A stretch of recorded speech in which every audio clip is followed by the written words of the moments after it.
যদি আপনার জন্ম সনদে নিজের নামের বানানে কোনো ভুল থাকে অথবা জন্ম তারিখে ভুল থাকে অথবা পিতামাতার নাম বা অন্য কোনো তথ্য কোনো প্রকার ভুল থাকে তাহলে কিভাবে সেটাকে অনলাইনের মাধ্যমে ঘরে বসেই হাতে থাকা স্মার্টফোন দিয়ে সংশোধন করতে পারবেন আজকের ভিডিওতে মূলত সেই প্রসেসটাই দেখাবো। তাহলে চলুন আর কথা না বাড়িয়ে মূল ভিডিওটা শুরু করা যাক। আপনার জন্ম নিবন্ধন সংশোধনের জন্য আপনি চলে আসবেন আপনার স্মার্টফোনে আসার পর আপনি ক্রোম ব্রাউজারে চলে যাবেন। ক্রোমে আসার পর আপনি এখানে সার্চ বার বা অ্যাড্রেস বারে গিয়ে আপনি টাইপ করবেন bdris.gov.bd লিখে আপনারা এন্টার করবেন। এবার আপনাদের সামনে ঠিক এরকম একটা ইন্টারফেস চলে আসবে। সো এখন আপনারা যে কাজটা করবেন, এখানে দেখতে পাচ্ছেন দুইটা টি ডট মেনু রয়েছে, উপরের যে ছোট করে টি লাইন্স রয়েছে, জাস্ট এখানে একটা ক্লিক করবেন। ক্লিক করার পর হচ্ছে এখান থেকে জন্ম নিবন্ধন, একটা হচ্ছে মৃত্যু নিবন্ধন। সো আপনার জন্ম নিবন্ধনে চাপ দিয়ে এরকম ধরে রাখবেন। ওকে, ধরে রাখার পর এই ট্যাবটা ওপেন হবে, জাস্ট বাইরে ক্লিক দিলে এটা চলে যাবে। ঠিক আছে, আমি একটা বাইরে ক্লিক দিয়ে এটা চলে গিয়েছে। এখন এখান থেকে নিচের দিকে দেখেন একটা অপশন রয়েছে জন্ম নিবন্ধন তথ্য সংশোধনের আবেদন, এইটার উপর একটা ক্লিক করবেন। ক্লিক করার পর ঠিক এরকম একটা ইন্টারফেস চলে আসবে। সো এখান থেকে আপনার স্ক্রল করে নিচের দিকে আসবেন। প্রথমে হচ্ছে আপনার জন্ম নিবন্ধন যে নাম্বারটা রয়েছে সেটা এখানে আপনি বসিয়ে দিবেন। ওকে, আমি নাম্বারটা বসিয়ে দিচ্ছি। তারপর হচ্ছে আপনার জন্ম তারিখটা আপনি বসিয়ে দিবেন। আমি তারিখটা দিয়ে দিচ্ছি। ওকে, জন্ম তারিখটা বসিয়ে দিলাম। এবার এখানে একটা ক্যাপচা রয়েছে, সেই ক্যাপচাটা আমি এখানে বসিয়ে দিই। ক্যাপচার মানে হচ্ছে উপরে যেটা থাকবে সেটা স্মল হলে স্মল, ক্যাপিটাল হলে ক্যাপিটাল, সেইভাবে আপনারা জাস্ট হচ্ছে বসিয়ে দিবেন। ওকে, আমি দিয়ে দিচ্ছি। সো দিয়ে অনুসন্ধান অপশনটাতে একটা ক্লিক করে দিচ্ছি। ক্লিক করে দেওয়ার পর এখন দেখেন নিচের দিকে একটা অপশন আসছে, এই যে দেখেন নিচের দিকে একটা অপশন আসছে, সেইটা দেখেন এখান থেকে আমার নাম দেখাচ্ছে, তারপর হচ্ছে আমার পিতার নাম দেখাচ্ছে, মাতার নাম দেখাচ্ছে। ওকে, এটা ভেরিফাই করে ফেলেছে যে আসলে আমার জন্মস্থানটা ঠিক আছে। সো এখন আমরা নির্বাচন করুন অপশনটাতে একটা ক্লিক করে দিব। ক্লিক করে দেওয়ার পর এখান থেকে বলছে আপনি কি নিশ্চিত, তারপরে কনফার্ম বাতিল রয়েছে। সো আমরা কনফার্মে ক্লিক করব। ক্লিক করার পর এখন দেখেন এখান থেকে আমাকে সংশোধনের জন্য বেশ কিছু ইনফরমেশন ফুলফিল করতে হবে। ওকে, তার আগে আপনাদেরকে বলছি এই কাজটুকু কিন্তু আপনার স্মার্টফোন দিয়েও করতে পারেন, আপনার ডেস্কটপ বা ল্যাপটপ দিয়েও করতে পারবেন। যেহেতু এখান থেকে দেখাতে একটু সমস্যা হয়, ছোট স্ক্রিন, আপনাদের বুঝতে অসুবিধা হবে। সো আমি আমার ল্যাপটপে আপনাদেরকে নিয়ে যাচ্ছি। আর আপনাদের কাছে যদি ল্যাপটপ থাকে তাহলে এটা ল্যাপটপ দিয়ে করার চেষ্টা করবেন বা ডেস্কটপ দিয়ে করার চেষ্টা করবেন, আর না থাকলে স্মার্টফোন দিয়ে আপনারা করবেন। ওকে, সো আমি এখান থেকে আর দেখাচ্ছি না, চলে যাচ্ছি আমার ল্যাপটপে। অলরাইট, আমরা চলে আসলাম আমাদের কম্পিউটারে। শুরুতেই দেখেন এখান থেকে বিষয় দেখাচ্ছে, তার আগে দেখাচ্ছে এখান থেকে বলছে সর্বোচ্চ 3 বার জন্ম নিবন্ধন সংশোধনের আবেদন করা যাবে। এটা এক একজনের কিন্তু এক এক রকম থাকতে পারে। আমারটা এখন সর্বোচ্চ 3 বার করা যাবে, আমি আগেও একবার করেছি। ওকে, এখন দেখেন এখান থেকে বলছে বিষয় নির্বাচন করতে। সো বিষয় নির্বাচনের এখানে ক্লিক করার পর এখানে বেশ কিছু অপশন দেখাবে। এখান থেকে জন্ম তারিখ দেখাচ্ছে, পিতা মাতার কততম সন্তান সেটা দেখাচ্ছে, লিঙ্গ দেখাচ্ছে, পিতার নাম বাংলায়, মাতার নাম বাংলায়, পিতার নাম ইংরেজি, মাতার নাম ইংরেজি, তারপরে হচ্ছে আপনার নিজের নামের হচ্ছে বাংলায় প্রথম অংশ, দ্বিতীয় অংশ ইংরেজি, জাতীয়তা, এনআইডি, এরকম অনেক অপশন রয়েছে। অর্থাৎ আপনি যেটা সংশোধন করতে চান, যে তথ্যটা, সেটা সিলেক্ট করবেন। ধরেন আমি আমার নামের অংশটাকে, প্রথম অংশ যেটা রয়েছে সেটাকে আমি সংশোধন করব। সো আমি এখান থেকে নামের প্রথম অংশ বাংলায়, এটা সিলেক্ট করলাম। সিলেক্ট করার পর হচ্ছে এখান থেকে চাহিত সংশোধিত তথ্য। আমার নামের প্রথম অংশ ছিল শামীম, এই জায়গায় আমি দিব হচ্ছে করিম। জাস্ট আপনাদের বোঝানোর জন্য এই কাজটুকু করছি। সো দেখেন আমি এখান থেকে শামীমের জায়গায় করিম দিয়ে দিচ্ছি, দিয়ে দিলাম।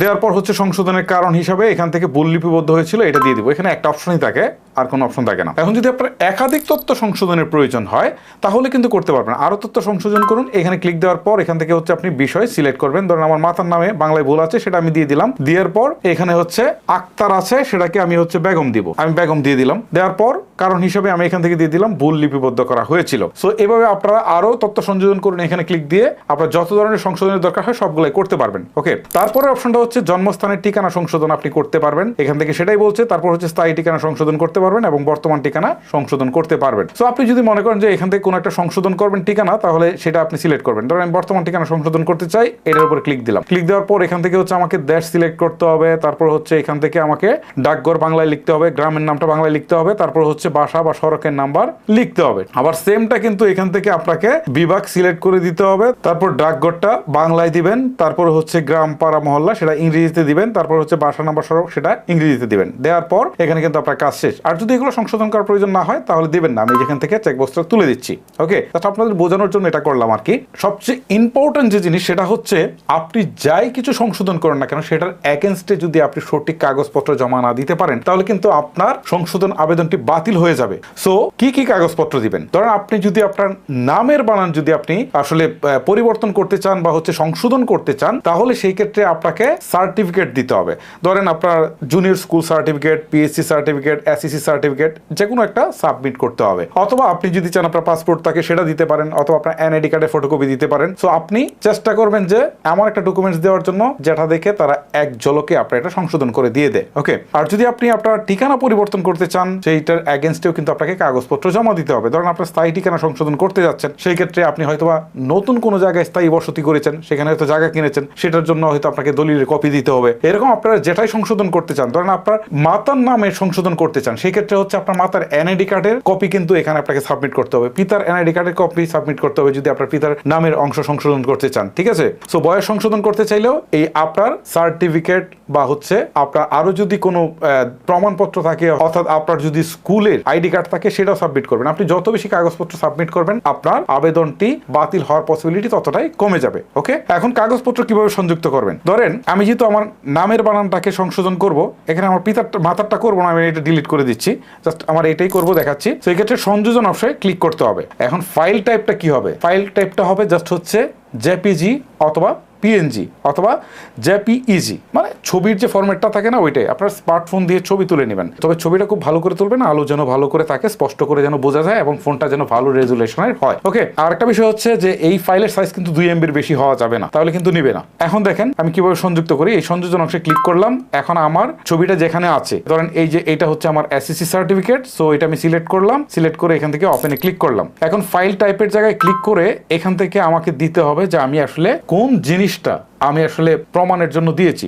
দেখি আমি এসএসসি সার্টিফিকেট দিয়েছি, তো এখানে দেখি এসএসসির সার্টিফিকেটের অপশনটা আছে নিশ্চয়ই। এই যে দেখেন নিবন্ধন ব্যক্তির এসএসসি সার্টিফিকেটের স্ক্যান করা কপি। ওকে, সো আমি এটা সিলেক্ট করে দিলাম। তারপর অপশনটা হচ্ছে ফাইল সাব টাইপ, এটা যেহেতু এখানে নাই সো এটা দেওয়ার দরকার নেই। সো এখন এটা আপলোড করার জন্য স্টার্ট অপশনে ক্লিক দিবেন, তারপরে দেখবেন এটা আপলোড হয়ে গেছে। ওকে, তারপরে দেখেন এখান থেকে বলছে আবেদনকারীর তথ্য, মানে যে আবেদন করছে তার তথ্য এখান থেকে দিতে হবে। যেহেতু আমি নিজে আবেদন করছি সো এখান থেকে আমি নিজ সিলেক্ট করে দিচ্ছি, তারপর আমার নামটা অটোমেটিক বসে গেল। অথবা যদি আপনি পিতারটা করতে চান, মাতারটা করতে চান বা অন্য কারোটা করতে চান তাহলে সেটা আপনি দিয়ে দিবেন।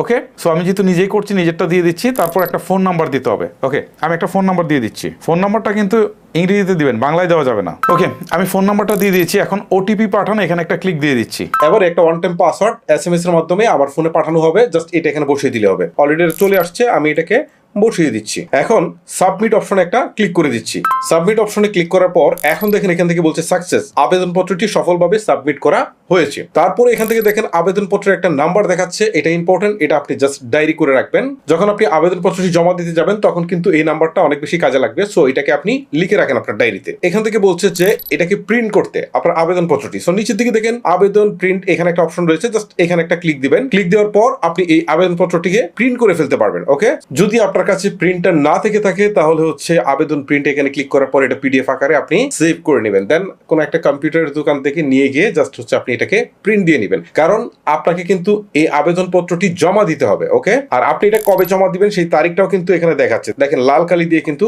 সেটা দেখাচ্ছে। ওকে, এখন আমি আপনাদেরকে বলি যে পরের স্টেপটা কি হবে বা কিভাবে আপনারা সংশোধিত জন্ম নিবন্ধন সনদটি পাবেন। আপনারা জাস্ট এটাকে প্রিন্ট দিবেন, আবেদনপত্রটিকে প্রিন্ট দিবেন। প্রিন্ট দেওয়ার পর আপনাকে যেতে হবে, যদি আপনি ইউনিয়নের বাসিন্দা হন তাহলে ইউনিয়ন পরিষদে যেতে হবে, আপনি যদি পৌরসভার বাসিন্দা হন তাহলে পৌরসভা কার্যালয়ে যেতে হবে, অথবা আপনি যদি সিটি কর্পোরেশনের বাসিন্দা হন তাহলে আপনাকে সিটি কর্পোরেশনে যায় এই আবেদনপত্রটি জমা দিতে হবে। এটার সাথে প্রয়োজনীয় বেশ কিছু ডকুমেন্টস জমা দিতে হবে। কি কি ডকুমেন্টস জমা দিতে হবে আমি আপনাদেরকে বলছি। যদি আপনার নাম, জন্ম তারিখ অথবা পিতামাতার নাম যদি আপনি সংশোধন করতে চান সেই ক্ষেত্রে আপনাকে জাতীয় পরিচয়পত্রের ফটোকপি দিতে হবে, শিক্ষাগত যোগ্যতা সনদের ফটোকপি দিতে হবে, তারপর আপনাকে পাসপোর্ট সাইজের 3 কপি ছবি নিয়ে যেতে হবে, তারপর আপনাকে পিতা বা মাতার জন্ম সনদের ফটোকপি নিয়ে যেতে হবে, তারপর আপনাকে টিকা কার্ড অথবা হাসপাতালের সনদপত্র নিয়ে যেতে হবে। এখন এই বিষয়টা হচ্ছে যে আপনি যে ইনফরমেশনটা সংশোধন করতে চাচ্ছেন, আমি আগে যেটা বলেছি সেটার এগেনস্টে, ঠিক আছে, আপনি যে কাগজপত্রটা দাখিল করবেন সেটাই আপনাকে কিন্তু নিয়ে যেতে হবে আবেদনপত্রের সাথে।